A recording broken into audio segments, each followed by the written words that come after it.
नमस्कार दोस्तों, मेरा नाम निरंजन है। स्वागत करता हूं आपके अपने यूट्यूब चैनल पर। दोस्तों, आज हम जनवरी माह के करंट अफेयर को देखेंगे।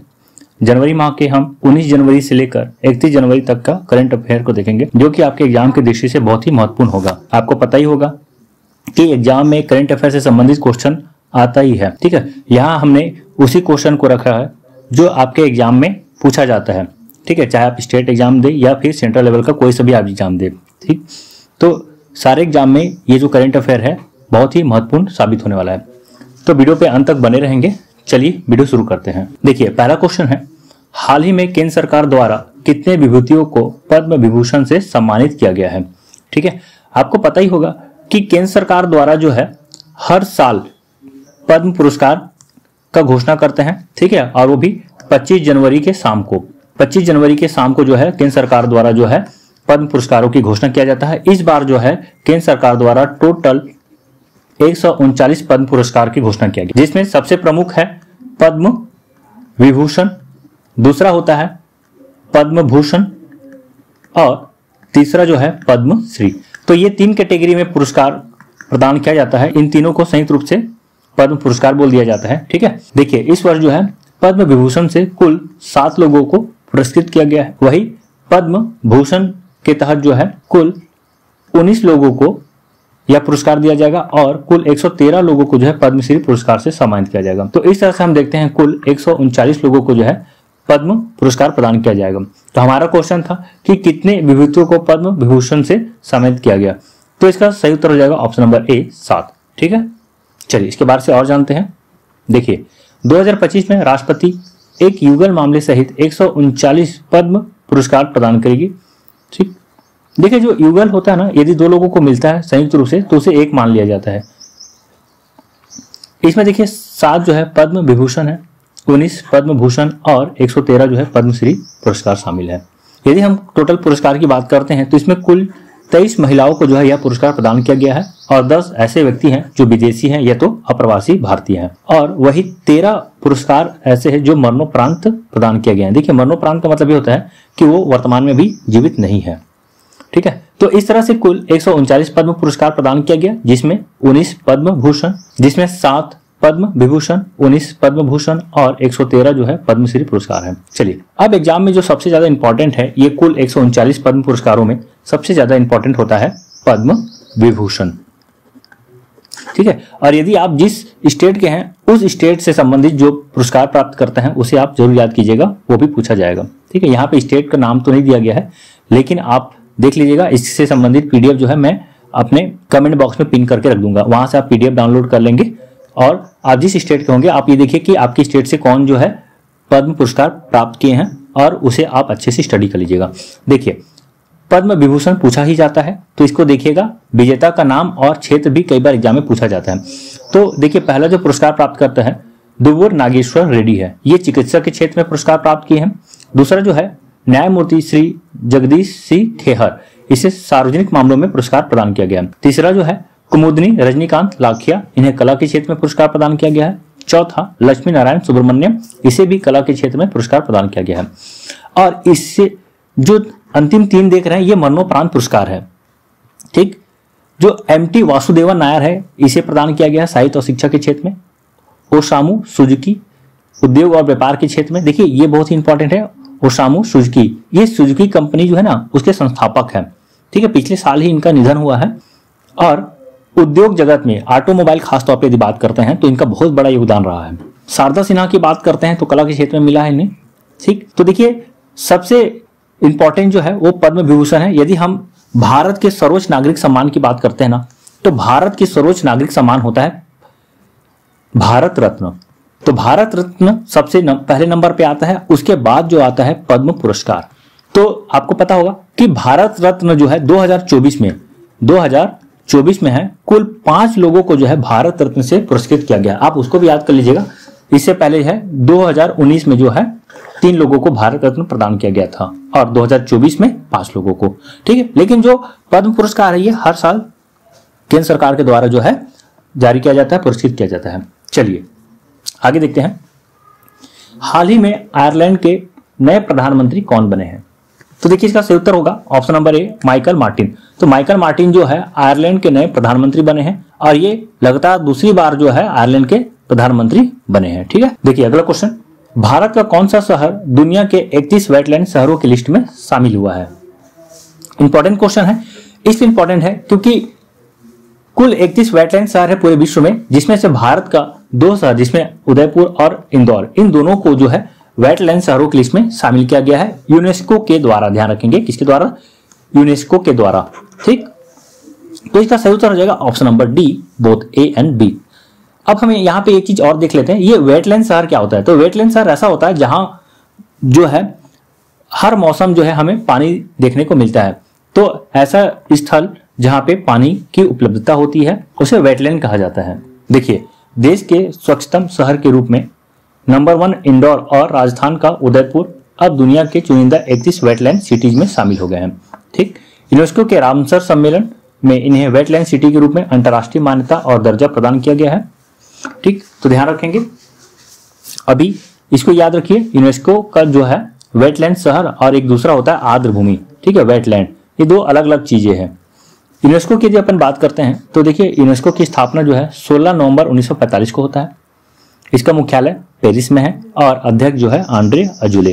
देखिए कई बार जो अंतर्राष्ट्रीय संगठन होता है ना, चाहे यूनेस्को हो, विश्व बैंक हो, अंतर्राष्ट्रीय मुद्रा कोष हो, ब्रिक्स हो, तो यहां से भी क्वेश्चन पूछा जाता है कि इसका मुख्यालय कहाँ है, स्थापना कब हुआ, ठीक है, इसके अध्यक्ष कौन है।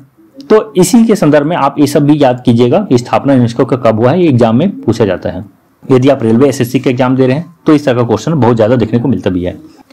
देखिए अगला क्वेश्चन, हाल ही में कौन सी संस्था को सुभाष चंद्र बोस आपदा प्रबंधन पुरस्कार 2025 के लिए नामित किया गया है? सुभाष चंद्र बोस आपदा प्रबंधन पुरस्कार 2025 जो है ये केंद्र सरकार के द्वारा प्रदान किया जाता है। और किस लिए प्रदान किया जाता है? तो देखिए 23 जनवरी को प्रतिवर्ष जो है सुभाष चंद्र बोस जी का जयंती होता है। तो सुभाष चंद्र बोस जी के जयंती में, सुभाष चंद्र बोस जी के जयंती के अवसर पर जो है ना, सुभाष चंद्र बोस आपदा प्रबंधन पुरस्कार प्रदान किया जाता है। ठीक है, यानी कि सुभाष चंद्र बोस की जयंती जो है पराक्रम दिवस के रूप में मनाया जाता है और 23 जनवरी को जो है सुभाष चंद्र बोस आपदा प्रबंधन पुरस्कार भी प्रदान किया जाता है। तो इस बार भी प्रदान किया गया है। ऑप्शन नंबर डी, इनक्वाइस्ट मतलब Indian national centre for ocean information service, ये इसका फुल फॉर्म है। चलिए इसके बाद से और विस्तार में देखते हैं कुछ। भारतीय राष्ट्रीय महासागर सूचना सेवा केंद्र को आपदा प्रबंधन में उत्कृष्ट कार्य के लिए संस्थागत श्रेणी में सुभाष चंद्र बोस आपदा प्रबंधन पुरस्कार 2025 के लिए चुना गया है। देखिए पुरस्कार की घोषणा भारत सरकार के द्वारा किया जाता है हर साल 23 जनवरी को नेताजी सुभाष चंद्र बोस की जयंती के अवसर पर। 2021 से भारत सरकार द्वारा जो है 23 जनवरी को हर साल पराक्रम दिवस के रूप में मनाया जाता है। देखिए अगला क्वेश्चन, ऑस्ट्रेलियन ओपन 2025 के महिला एकल का खिताब किसने जीता है? तो इसका सही उत्तर हो जाएगा option number D, medicine keys. ठीक है, तो मेडिसन कीज को जो है ऑस्ट्रेलियन ओपन 2025 का महिला एकल का खिताब जीता है। यदि हम पुरुष विजेता की बात करते हैं तो ये है जैनिक सिनर। तो जैनिक सिनर जो है पुरुष एकल का खिताब अपने नाम किए हैं और वही जो है मेडिसन कीज जो है महिला एकल का खिताब अपने नाम किया है। देखिए जो ऑस्ट्रेलियन ओपन है इसके बारे में जानते हैं थोड़ा। तो वर्ष में जो है टेनिस खेल में कुल 4 जो है ग्रैंड स्लैम होते हैं, इसे ग्रैंड स्लैम बोला जाता है। कौन कौन सा है? तो वर्ष का पहला ग्रैंड स्लैम होता है ऑस्ट्रेलिया ओपन, फिर उसके बाद होता है फ्रेंच ओपन, ठीक, उसके बाद विंबलडन होता है और आखिरी में होता है यूएस ओपन यानी कि अमेरिकी ओपन। तो ये 4 ग्रैंड स्लैम है जो कि बहुत ही इंपॉर्टेंट है और एग्जाम में पूछा जाता है। ठीक, यदि हम जैनिक सिनर की बात करते हैं तो ये 2025 का जो ऑस्ट्रेलियन ओपन तो अपने नाम किया ही किया है, साथ ही साथ 2024 में भी जो है अपना यह खिताब को बनाए रखे थे। ठीक है, मतलब ऑस्ट्रेलियन ओपन 2024 का खिताब भी जैनिक सिनर ने ही जीता है। और वही जब बात करते हैं यूएस ओपन का, तो यूएस ओपन 2024 का खिताब भी है इन्होंने अपने नाम किया था। ठीक, कई बार पूछा जाता है तो इस सब चीज को आप ध्यान में रखिए। देखिए अमेरिकी मेडिसन कीज ने ग्रैंड स्लैम ट्रॉफी पर कब्जा कर लिया है। उन्होंने गत चैंपियन आरेना सबलेंका को हराकर ऑस्ट्रेलियन ओपन महिला खिताब जीत लिया है। चलिए अगला क्वेश्चन देखिए, ऑस्ट्रेलियन ओपन 2025 के पुरुष एकल का खिताब किसने जीता है? ठीक, तो मैंने अभी आपको इसका उत्तर बताया, इसका सही उत्तर हो जाएगा जैनिक सिनर। ठीक, चलिए, दुनिया के नंबर 1 टेनिस खिलाड़ी यानिक सिनर ने जर्मनी के अलेक्जेंडर जेवरेव को मात देकर लगातार दूसरी बार ऑस्ट्रेलियन ओपन के पुरुष एकल का खिताब अपने नाम किया है। ठीक है, तो उप विजेता कौन है ऑस्ट्रेलियन ओपन का? तो उप विजेता है अलेक्जेंडर जेवरेव। अगला क्वेश्चन देखिए, हाल ही में पहली मानव पनडुब्बी अंडर वाटर सबमर्सिबल किस देश के द्वारा लॉन्च किया जाएगा? ठीक है, तो यह जो है अंडर वाटर सबमर्सिबल जो है भारत के द्वारा जो है लॉन्च किया जाएगा। देखिए, भारत डीप ओशन मिशन के तहत समुद्र में 500 मीटर की गहराई पर अपनी पहली मानव युक्त जल पनडुब्बी का संचालन करेगा। किस राज्य में 27 जनवरी से समान नागरिक संहिता कानून लागू हुआ है? देखिए, बहुत इंपॉर्टेंट क्वेश्चन है। तो देखिए, इसका सही उत्तर हो जाएगा ऑप्शन नंबर ए, उत्तराखंड। ध्यान रखेंगे, जो उत्तराखंड जो है ना, स्वतंत्र भारत का पहला राज्य है जिन्होंने समान नागरिक कानून पारित किया है। ठीक है, और यदि इससे पहले यदि हम बात करते हैं तो गोवा राज्य ऐसा राज्य है जो स्वतंत्रता से पहले यानी कि 1869 ईस्वी में जो है यूसीसी कानून जो है लागू किया था। इस समय जो है गोवा में पुर्तगाली शासन चल रहा था और उत्तराखंड जो है पहला राज्य बन गया है स्वतंत्र भारत के बाद जो समान नागरिक संहिता कानून जो है अपने नाम किया है। देखिए, समान नागरिक संहिता कानून क्या होता है इसको समझिएगा। पहले क्या होता है, अलग अलग जो धर्म है, जैसे हिंदू की बात करते हैं, मुस्लिम की बात करते हैं और ईसाई की बात करते हैं, तो इनमें हमें क्या देखने को मिलता है, जैसे विवाह है, उत्तराधिकार है। तो इस तरह का कई कानून है जो तीनों में हमें अलग अलग देखने को मिलता है। जैसे मुस्लिम की बात करते हैं तो यहाँ जो है शरीयत कानून देखने को मिलता है, ईसाई में ईसाई का अलग कानून चलता है, हिंदू में अलग कानून चलता है। ठीक है, विवाह संबंधी, विवाह विच्छेदन संबंधी, उत्तराधिकार संबंधी। तो अब क्या है ना, ये पूरे राज्य में ये कानून एक होगा और सभी धर्मों के लिए एक समान लागू किया जाएगा। अच्छा, आपको कमेंट बॉक्स में उत्तर देना है इसका कि संविधान के किस अनुच्छेद में समान नागरिक संहिता का जिक्र किया गया है। ठीक, देखिए, इसके बारे से और जानते हैं। जो उत्तराखंड में समान नागरिक संहिता जो लागू हुआ है, इसकी ऐतिहासिक यात्रा को हम देखेंगे। सबसे पहले 27 मई 2022 को जो है यूसीसी के लिए जो है विशेषज्ञ समिति का गठन किया गया था। 2 फरवरी 2024 को इस संदर्भ में विस्तृत रिपोर्ट पेश किया गया। 8 फरवरी 2024 को विधानसभा द्वारा अधिनियम अनुमोदित किया गया। 8 मार्च 2024 को भारत के राष्ट्रपति द्वारा अधिनियम अनुमोदित किया गया। देखिए, अब यहाँ पे एक चीज समझिएगा। देखिए, राज्य सरकार जो है कोई भी विधेयक लेकर आता है, वो कानून तभी बनता है जब वहां के राज्यपाल उस पर मोहर लगा दे। क्योंकि इसका प्रभाव कहीं ना कहीं हो सकता है आने वाले समय में दूसरे राज्य भी लागू करे, तो इसलिए जो है इसको अनुमोदित के लिए जो है वहां के राज्यपाल जो है राष्ट्रपति को भेज देते हैं। ठीक है, तो राष्ट्रपति के द्वारा जो है 8 मार्च 2024 को जो है इस अधिनियम में अनुमोदित कर दिया जाता है। उसके बाद राष्ट्रपति के अनुमोदन प्राप्त करते ही ये जो है कानून बन जाता है। लेकिन कानून जो है लागू हुआ 27 जनवरी 2025 को, जब उत्तराखंड सरकार जो है गजट में जो है इसे लेकर आए। ठीक है, तो ये इतना सारा इंपॉर्टेंट चीज है, देख लीजिए यहाँ पे। इससे संबंधित राष्ट्रपति के अनुमोदन प्राप्त होने के बाद जो है 12 मार्च 2024 को जो है अधिनियम जो है जारी किया गया। उसके बाद विस्तृत नियमावली जो है प्रस्तुत किया गया और 27 जनवरी को फाइनली कानून को लागू कर दिया गया। देखिए, गोवा जो है 1869 में समान नागरिक संहिता लागू की, लेकिन उस समय जो है पुर्तगाली शासन वहां पे चल रहा था। यदि स्वतंत्र भारत का बात किया जाए तो उत्तराखंड रखिएगा, और यदि भारत की बात करता है नॉर्मली तो वहां पे गोवा आ जाता है। देखिए, जो समान नागरिक संहिता है इस अधिनियम में जो है ना, इसे 4 भागों में बांटा गया है। पहला विवाह, दूसरा उत्तराधिकार, तीसरा सहवासिक संबंध, चौथा जो है विविध। सहवासिक संबंध मतलब लिव इन रिलेशनशिप। ठीक है, देखिए अधिनियम में 7 अध्याय है और 392 धाराएं शामिल है। ठीक, देखिए ये जो अधिनियम है ये जनजातीय लोगों के लिए नहीं है। ठीक है, हालांकि वहां पे रहने वाले सभी लोगों के लिए है, चाहे वो उस राज्य में निवास कर रहे हो या उस राज्य के बाहर हो। ठीक है, मतलब उत्तराखंड के जो भी निवासी है, भले वो बाहर ही क्यों ना रहो, चाहे पढ़ने के नाम से किसी भी काम से हो, उस पर भी ये नियम लागू होता है। लेकिन जो अनुसूचित जनजाति है उन्हें जो है इस नियम के तहत बाहर रखा गया है। साथ ही साथ जो संरक्षित प्रथागत अधिकार वाले जो व्यक्ति या समूह आते हैं वो भी इस नियम के दायरे से बाहर होंगे। तो ये बहुत ही इंपॉर्टेंट है, एक समान नागरिक संहिता, इसे आप अच्छे से पढ़ लीजिएगा। चलिए अगला क्वेश्चन देखिए, किस पूर्व खिलाड़ी को ऑस्ट्रेलिया के हॉल ऑफ फेम में शामिल किया गया है? ठीक, इंपॉर्टेंट है भी क्वेश्चन। इसका सही उत्तर हो जाएगा माइकल क्लार्क। देखिए, पूर्व कप्तान माइकल क्लार्क ऑस्ट्रेलियाई क्रिकेट हॉल ऑफ फेम में शामिल होने वाले नवीनतम क्रिकेटर बन गए हैं। वे इस सूची में शामिल होने वाले 64वें क्रिकेटर बन गए हैं। देखिए अगला क्वेश्चन बहुत इंपॉर्टेंट क्वेश्चन है। आप देख ही सकते होंगे कि जितना भी क्वेश्चन यहाँ पे है वो सारा का सारा अपने आप में बहुत ही इंपॉर्टेंट है। ठीक है, इसलिए बोलता हूँ जो भी वीडियो में मैं बता रहा हूँ सारी चीज को आप अच्छे से पढ़ लीजिएगा और 1 से 2 बार चाहो तो आप देख सकते हैं, चाहो तो आप इसका नोट भी बना सकते हैं। देखिए पीएम मोदी ने किस राज्य में 38वें राष्ट्रीय खेलों का उद्घाटन किया है? ठीक, ये 38वें क्रम का राष्ट्रीय खेल है। तो ये जो है उत्तराखंड में आयोजित हो रहा है, अभी भी चल ही रहा है यह खेल। जो खेल है ये 28 जनवरी को प्रधानमंत्री नरेंद्र मोदी के द्वारा जो है उद्घाटन किया गया है और इस खेल में पूरे भारत से 10,000 से ज्यादा जो है हमें खिलाड़ी देखने को मिल रहे हैं। इसके शुभंकर जो है मौली है, आप यहाँ पे देख सकते हैं मौली, और आदर्श वाक्य है संकल्प से शिखर तक। देखिए एग्जाम में क्या क्या पूछा जाता है कि इसका आयोजन स्थान क्या है, कब से कब तक मनाया जा रहा है, शुभंकर क्या है, आदर्श वाक्य क्या है। ठीक है, और जो पदक तालिका होगा, पदक तालिका में शीर्ष स्थान कौन सा राज्य जो है प्राप्त किया है। साथ ही साथ यदि आप उस स्टेट से बिलोंग करते हैं तो पदक तालिका में आप अपने स्टेट के बारे से देख लीजिए कि आपकी स्टेट में कौन कितना पदक प्राप्त किया है। ठीक है, कितना स्वर्ण है, कितना रजत है, कितना कांस्य है, तो यहां से भी पूछा जाएगा।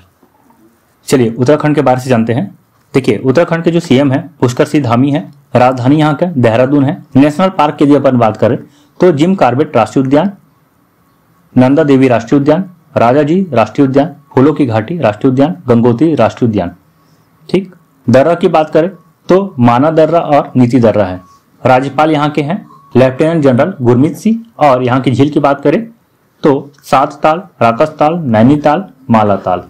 तो देखिए ये कई स्टैटिक क्वेश्चन है, एग्जाम में पूछा जाता है। झील के संबंध में आप देखेंगे यदि आप एसएससी का, रेलवे के एग्जाम की तैयारी करते हैं या स्टेट लेवल का कोई से भी तैयारी करेंगे तो कई बार झील से भी क्वेश्चन आता है, दर्रे से भी क्वेश्चन आता है, नेशनल पार्क से भी क्वेश्चन आता है। ठीक, चलिए पढ़ लीजिएगा इसको। अगला क्वेश्चन देखते हैं, बहुत इंपॉर्टेंट क्वेश्चन है। ICC men's test cricketer of the year 2024 का पुरस्कार किसने जीता है? तो देखिए आईसीसी के द्वारा जो है ना प्रति वर्ष जो है क्रिकेटरों के लिए जो है पुरस्कार की घोषणा करते हैं और ये 3 प्रकार के होते हैं। ठीक है, इसमें टेस्ट क्रिकेटर के लिए है मेल फीमेल दोनों, वनडे क्रिकेटर के लिए भी है मेल फीमेल दोनों, और T20 के लिए भी है। तो 3 फॉर्मेट में जो है प्रतिवर्ष जो है पुरस्कार जारी किया जाता है और 12 कैटेगरी में पुरस्कारों की घोषणा किया जाता है। यदि हम इस बार की बात करते हैं 2024 का, देखिए ये पुरस्कार जो है इसकी घोषणा जनवरी में हुआ है। इस बार यदि हम बात करते हैं तो भारत को कुल 4 पुरस्कार मिला है, जिसमें से ICC men's test cricketer of the year 2024 का पुरस्कार जो है जसप्रीत बुमराह को मिला है। भारत के तेज गेंदबाज जसप्रीत बुमराह 2024 के लिए ICC men's test cricketer of the year चुने गए हैं। देखिए इनको जो है ना वर्ष का सर्वश्रेष्ठ पुरुष खिलाड़ी का भी पुरस्कार प्रदान किया गया है। ठीक है, वर्ष का सर्वश्रेष्ठ खिलाड़ी। ठीक, यदि हम जसप्रीत बुमराह की यदि बात करें तो जो मेंस टेस्ट क्रिकेटर के लिए जो पुरस्कार इन्हें प्रदान किया गया है 2024 में शानदार प्रदर्शन करने के लिए दिया गया है। इन्होंने 13 टेस्ट मैचों में 14.92 की औसत से 357 ओवर गेंदबाजी की और 71 विकेट लिए हैं। आईसीसी की यदि अपन बात करें तो आईसीसी की स्थापना 2009 में होता है। इसका मुख्यालय दुबई में है और अध्यक्ष जैसा है। अध्यक्ष जो है ये सबसे कम उम्र के अध्यक्ष हैं। ठीक है, जैसा भारत से संबंधित है। हाल ही में इनका आईसीसी में अध्यक्ष का पद पे चयन हुआ है। कुल 12 कैटेगरी में पुरस्कार प्रदान किया जाता है, जिसमें से ये अभी 11 है। यदि हम बात करते हैं कौन कौन सा है प्रमुख की बात करेंगे जिसमें भारत को जो पुरस्कार मिला है। सबसे पहले जसप्रीत बुमराह को देखते हैं। आईसीसी सर्वश्रेष्ठ पुरुष खिलाड़ी के लिए सर गारफील्ड सोबर्स पुरस्कार प्रदान किया गया है। दूसरा, जसप्रीत बुमराह को ही टेस्ट में सर्वश्रेष्ठ पुरुष क्रिकेट खिलाड़ी का पुरस्कार प्रदान किया गया है। स्मृति मंधाना को सर्वश्रेष्ठ महिला क्रिकेट खिलाड़ी, वनडे में, ध्यान रखेंगे वनडे में, टेस्ट में। ठीक है, और ये सर्वश्रेष्ठ पुरुष खिलाड़ी जो है पूरे वर्ष भर के लिए है। ठीक है, उसके बाद यदि हम बात करते हैं T20 में अंतर्राष्ट्रीय में सर्वश्रेष्ठ पुरुष क्रिकेट खिलाड़ी अर्शदीप सिंह को मिला है। तो ये 4 पुरस्कार जो है भारत के खाते में आया है। ठीक है, इसके बाद यदि आप और पढ़ना चाहे तो उसको पढ़ सकते हैं कि आईसीसी सर्वश्रेष्ठ महिला क्रिकेट खिलाड़ी जो है मेली केयर को मिला है, जो कि न्यूजीलैंड के हैं। जैसे सर गारफील्ड सोबर्स पुरस्कार है वैसे इनका नाम है राचेल हेहो फ्लिंट ट्रॉफी। ठीक, इतना आप याद कर लीजिए। चलिए अगला क्वेश्चन देखिए, हाल ही में किसे 2024 के लिए T20 cricketer of the year चुना गया है? तो मैंने अभी ही आपको बताया T20 cricketer of the year जो है अर्शदीप सिंह को मिला है। ठीक है, और ये भारत से है। चलिए अगला क्वेश्चन देखिए, बहुत इंपॉर्टेंट क्वेश्चन है। इसरो ने 29 जनवरी को श्रीहरिकोटा स्थित सतीश धवन अंतरिक्ष केंद्र से कौन सा अपना मिशन लॉन्च किया है? तो देखिए ये इसरो का जो है 100वां मिशन है और ये बहुत इंपॉर्टेंट मिशन है, एग्जाम में पूछा जाएगा, ठीक है। और ये मिशन का नाम क्या है? तो मिशन का नाम है NVS-02, ठीक है। ये एक प्रकार का उपग्रह है जिसे जो है GSLV F-15 के द्वारा जो है प्रक्षेपित किया गया है। एग्जाम में पूछा जाएगा कि 100वां मिशन जो है इसमें क्या था उपग्रह का नाम? तो NVS-02। ये NVS-02 जो है ना, ये नेविगेशन सिस्टम है, ठीक है, और इसे GSLV F-15 रॉकेट के द्वारा लॉन्च किया गया है। इसरो 29 जनवरी को श्रीहरिकोटा स्थित सतीश धवन अंतरिक्ष केंद्र से अपना 100वां मिशन लॉन्च कर चुका है, ठीक है।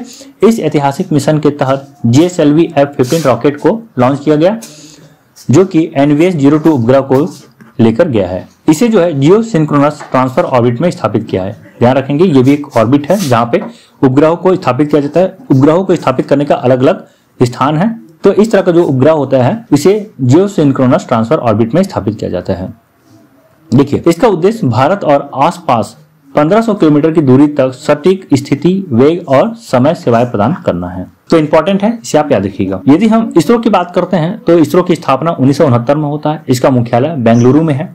इसके अध्यक्ष, वर्तमान अध्यक्ष V नारायणन है। इससे पहले S सोमनाथ, ठीक है।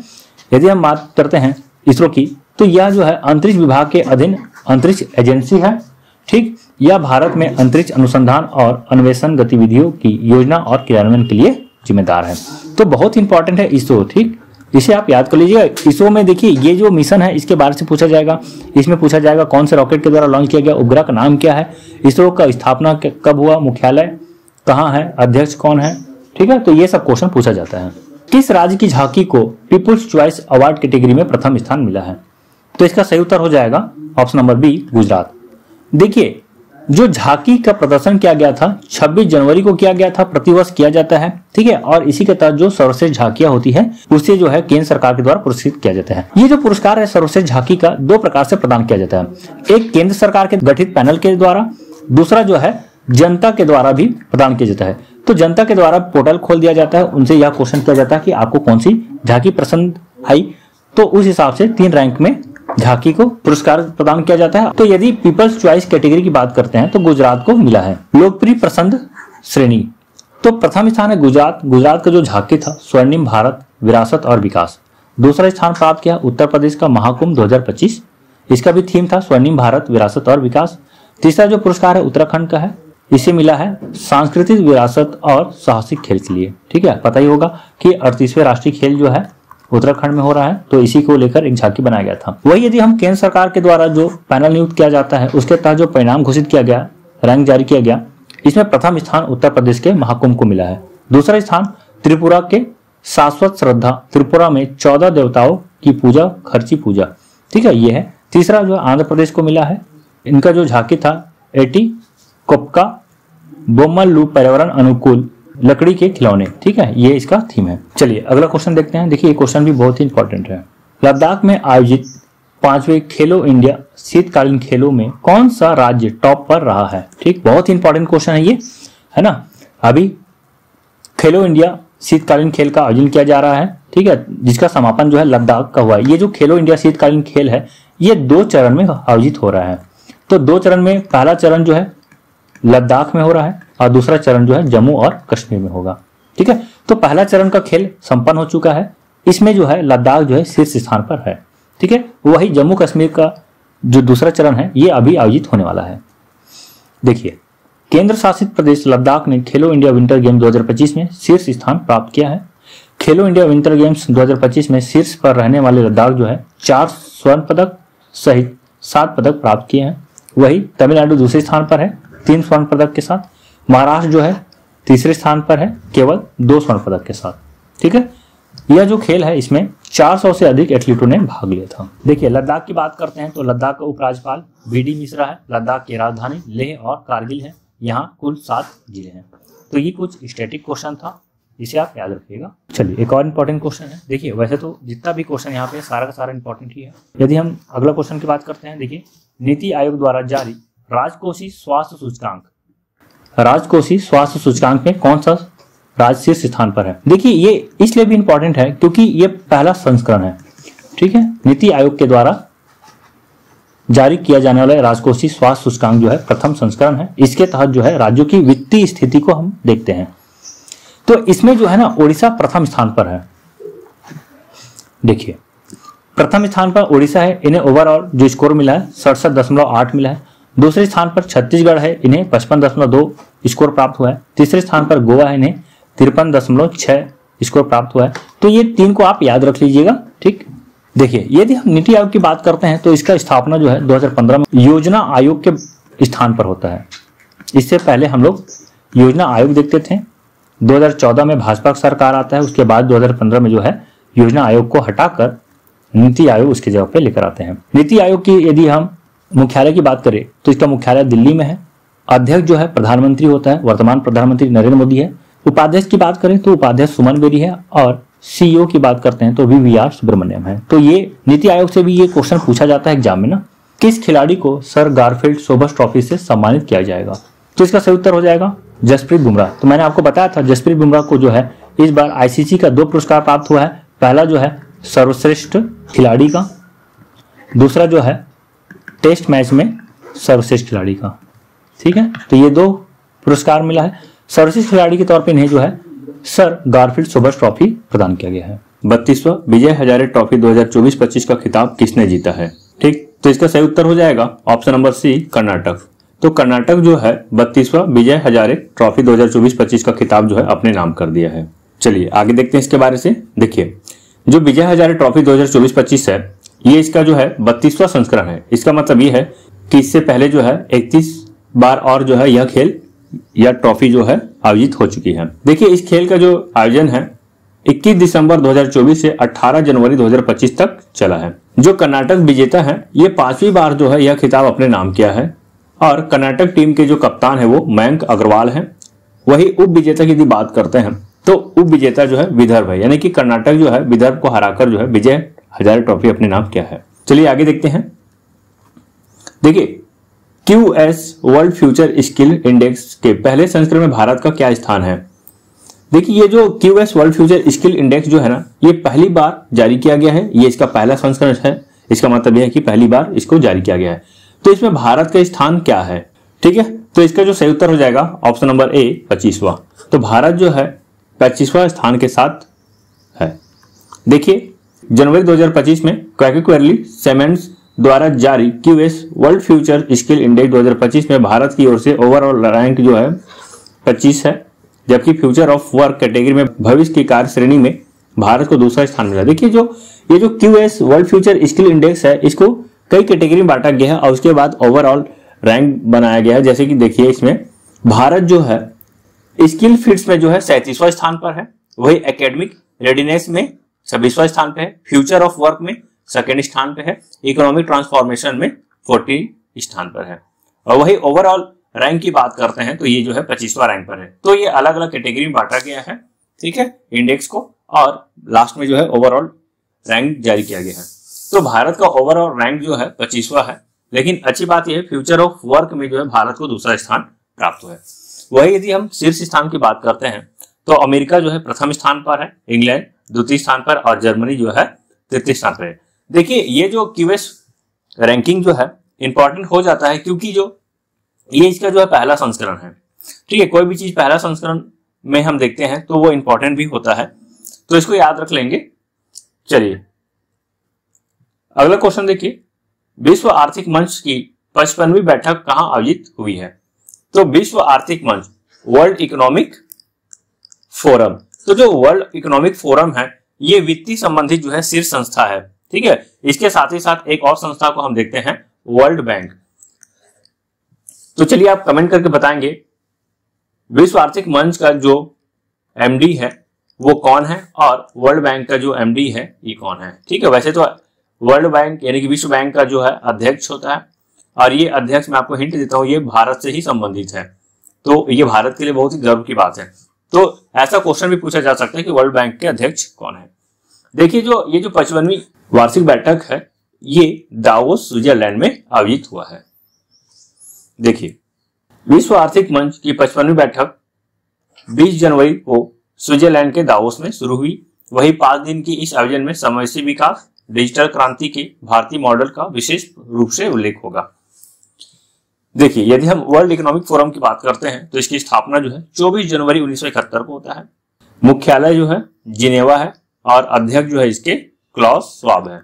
ठीक, चलिए अगला क्वेश्चन देखिए। आईसीसी अंडर 19 महिला T20 वर्ल्ड कप 2025 कहां आयोजित की जा रही है? तो देखिए, इसका जो सही उत्तर हो जाएगा ऑप्शन नंबर बी, मलेशिया। तो मलेशिया में इसका आयोजन किया जा रहा है। चलिए देखते हैं इसके बारे से और। देखिए, आईसीसी अंडर 19 महिला T20 विश्व कप 2025 का दूसरा संस्करण है। देखिए, ये जो दूसरा संस्करण है, अब इसमें इंपॉर्टेंट बात ये है कि इसका जो पहला संस्करण जो है ना, इसमें भारत जो है विजेता रहा है। ठीक, तो भारत के लिए चुनौती वाला क्षण रहेगा कि वापस फिर से खिताब को अपने नाम करे। तो दूसरा संस्करण है जो कि 18 जनवरी से 2 फरवरी 2025 तक मलेशिया में अंतर्राष्ट्रीय क्रिकेट परिषद द्वारा आयोजित किया जा रहा है। ठीक है, किया जा रहा है ये। तो 2 फरवरी को फाइनल मैच होना है। इस दिन हमें जो है इसके विजेता भी मिल जाएंगे। आईसीसी अंडर 19 महिला T20 विश्व कप 2025 में भारत की कप्तानी जो है निक्की प्रसाद कर रही है। ठीक, देखिए, भारतीय टीम ने शेफाली वर्मा की कप्तानी में दक्षिण अफ्रीका में आयोजित फाइनल में इंग्लैंड को हराकर पहला आईसीसी अंडर 19 महिला T20 विश्व कप 2023 जीता था। ठीक है, जो पहला संस्करण है भारत जो है इंग्लैंड को हराकर जो है अपने नाम किया है। देखिए, आईसीसी बहुत इंपॉर्टेंट है। आईसीसी अभी इंपॉर्टेंट इसलिए भी हो जा रहा है। देखिए, पहले तो बात यह है कि जो अंतर्राष्ट्रीय क्रिकेट परिषद है वो क्रिकेट के क्षेत्र में शीर्ष संस्था है पूरे वैश्विक रूप से। और अभी वर्तमान में जो है अध्यक्ष जो बने हैं इसके जय शाह जो है आईसीसी के सबसे युवा अध्यक्ष में से एक है, मतलब सबसे युवा अध्यक्ष भी बन चुके हैं। देखिए, आईसीसी की स्थापना 1909 में होता है और इसका मुख्यालय जो है दुबई में है। चलिए अगला क्वेश्चन देख लेते हैं। देखिए, हाल ही में मिजोरम राज्य के राज्यपाल कौन बने हैं? तो मिजोरम राज्य के राज्यपाल जो है बीके सिंह बने हैं। देखिए, पूर्व सेना प्रमुख विजय कुमार सिंह ने गुरुवार यानी कि 15 जनवरी 2024 को पूर्वोत्तर राज्य की राजधानी आइजोल में मिजोरम के 25वें राज्यपाल के रूप में शपथ ली है। तो ये जो मिजोरम के जो है 25वें राज्यपाल के रूप में शपथ ली है, उन्होंने हरिबाबू कंभमपति का स्थान लिया है। उन्होंने ओडिशा के राज्यपाल के रूप में पदभार संभाला था। ठीक, देखिए अगला क्वेश्चन, ये बहुत ही इंपॉर्टेंट क्वेश्चन है। अंतरिक्ष डॉकिंग के मामले में भारत का कौन सा स्थान है? देखिए, हाल ही में जो है ना, भारत जो है डॉकिंग के मामले में जो है 4था स्थान बन गया है।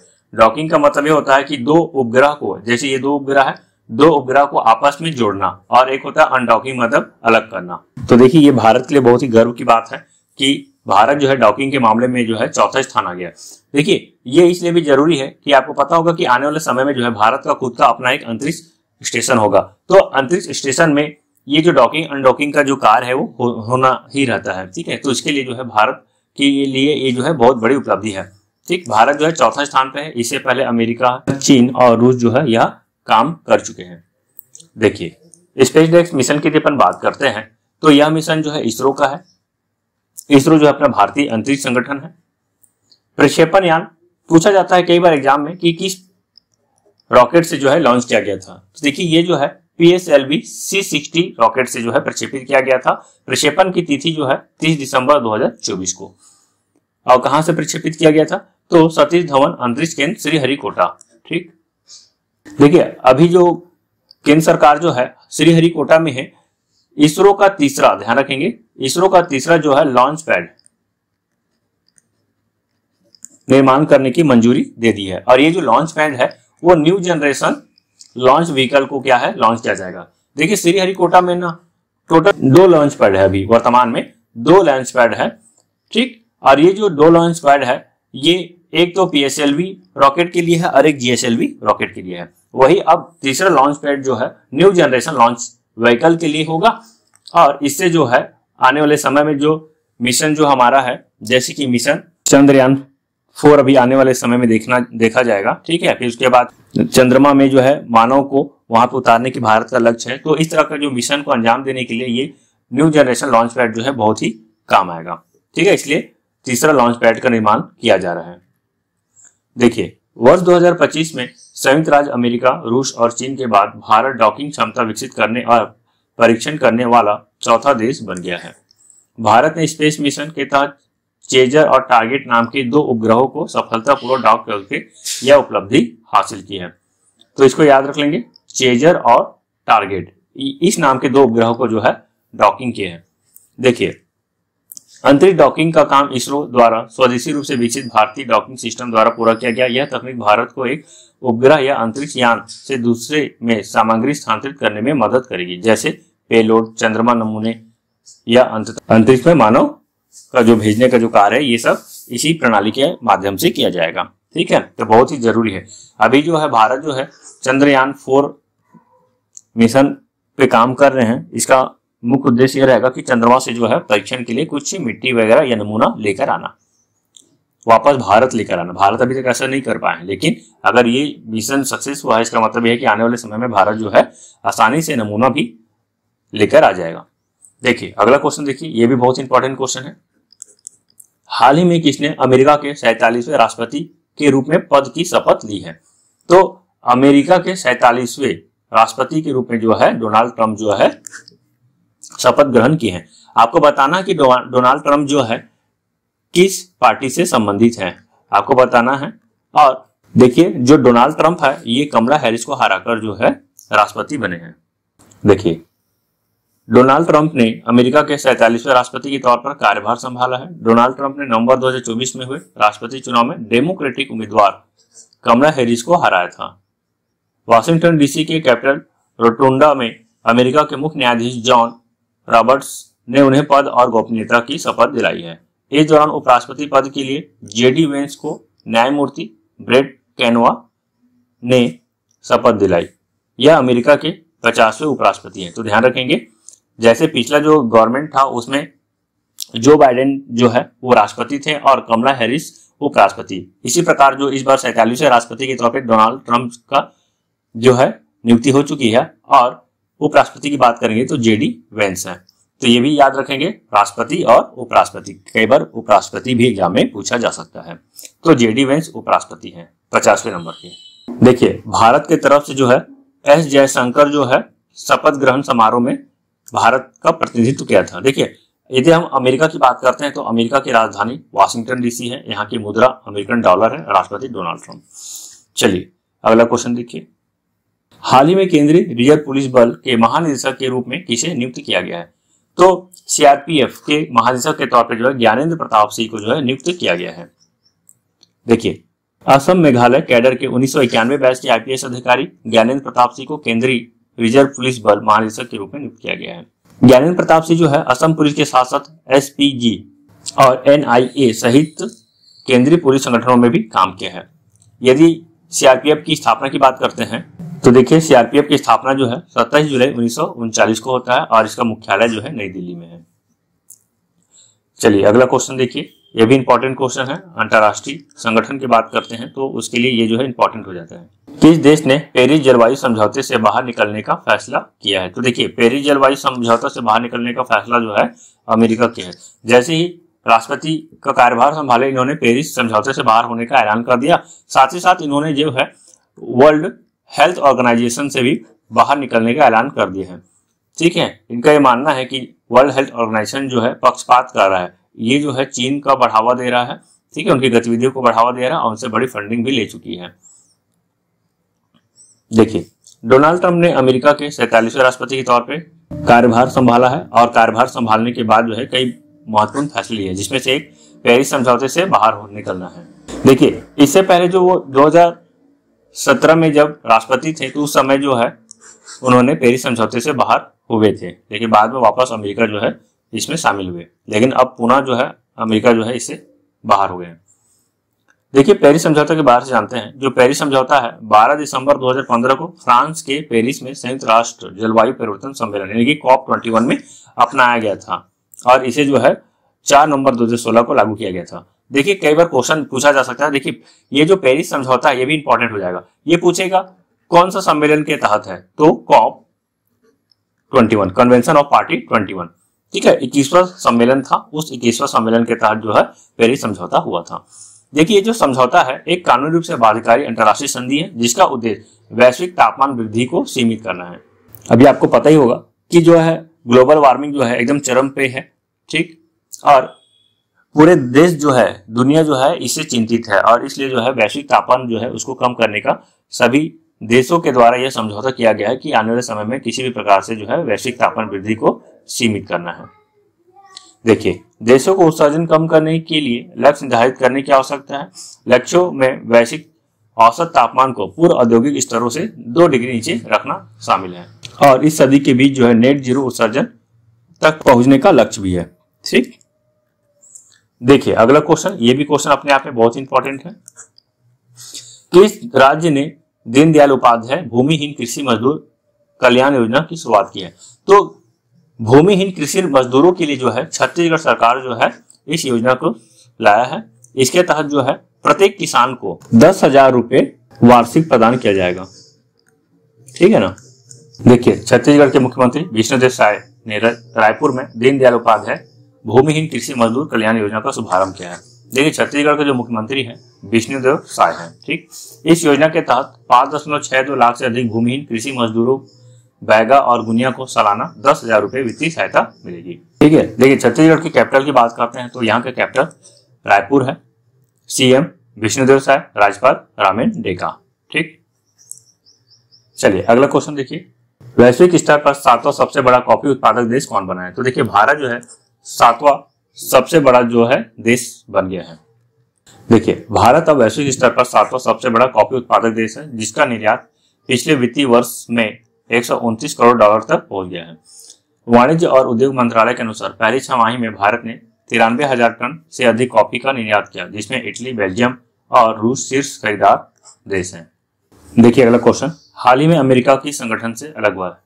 तो देखिए, अमेरिका जो है वर्ल्ड हेल्थ ऑर्गेनाइजेशन संगठन से अलग हुआ है। देखिए, अमेरिका और वर्ल्ड हेल्थ ऑर्गेनाइजेशन का रिश्ता हमेशा स्थिर नहीं रहा है। विशेष रूप से पूर्वी अमेरिकी राष्ट्रपति डोनाल्ड ट्रंप के कार्यकाल के दौरान अमेरिका ने WHO पर कई आरोप लगाए, जिसमें कोविड-19 महामारी को ठीक से संभालने में विफलता और चीन के प्रति झुकाव का आरोप शामिल था।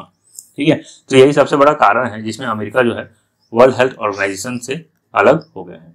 देखिए, यदि हम विश्व स्वास्थ्य संगठन यानी कि वर्ल्ड हेल्थ ऑर्गेनाइजेशन की बात करते हैं, यह एक अंतर्राष्ट्रीय संस्था है जिसका उद्देश्य वैश्विक स्तर पर स्वास्थ्य संबंधी समस्याओं का समाधान ढूंढना और उनके लिए नीतियां बनाना है। इसका जो स्थापना है 7 अप्रैल 1948 को होता है। मुख्यालय जिनेवा, स्विट्जरलैंड में है और अध्यक्ष जो है टेड्रोस एडहानम घेब्रेयेसस है। ठीक, तो याद रख लेंगे, अध्यक्ष जो है कई बार पूछा जाता है। जितने भी शीर्ष संस्थान हैं जैसे WHO हो गया, वर्ल्ड बैंक हो गया, IMF हो गया, वर्ल्ड इकोनॉमिक फोरम हो गया, ये सब का एग्जाम में जो है अध्यक्ष के बारे से क्वेश्चन पूछ दिया जाता है और साथ ही साथ स्थापना को भी। चलिए अगला क्वेश्चन देखिए, पुरुष और महिला इंडियन ओपन 2025 बैडमिंटन खिताब क्रमशः किसने जीता है? तो देखिए, इसका जो सही उत्तर हो जाएगा option number C, Viktor Axelsen और एन से यंग। ये दोनों जो है पुरुष और महिला इंडिया ओपन 2025 बैडमिंटन खिताब जो है अपने नाम किया है। ठीक, देखिए अगला क्वेश्चन, खेलो इंडिया विंटर गेम 2025 की शुरुआत कहाँ हुई है? तो देखिए, खेलो इंडिया विंटर गेम्स की शुरुआत जो है लद्दाख से हुई है। जो विंटर गेम है ये लद्दाख, कश्मीर, ये 2 जगहों पे आयोजित किया जाता है और इस बार जो है जो पहला है, इस बार भी लद्दाख और कश्मीर में है, लेकिन जो शुरुआत जो है इसका लद्दाख से हुआ है। ठीक है, कब से हुआ है? तो देखिए, ये जो है 23 जनवरी से स्टार्ट हो गया है। कहाँ? तो लेह में। तो दोस्तों यहीं तक था हमारा वीडियो आपको कैसा लगा कमेंट करके जरूर बताइएगा। वीडियो यदि पसंद आता है वीडियो को लाइक कीजिए, अपने दोस्तों तक शेयर करना बिल्कुल मत भूलिएगा। तो मिलते हैं एक नए वीडियो के साथ, तब तक के लिए बाय बाय, मस्त रहिए, मस्त पढ़िए, धन्यवाद।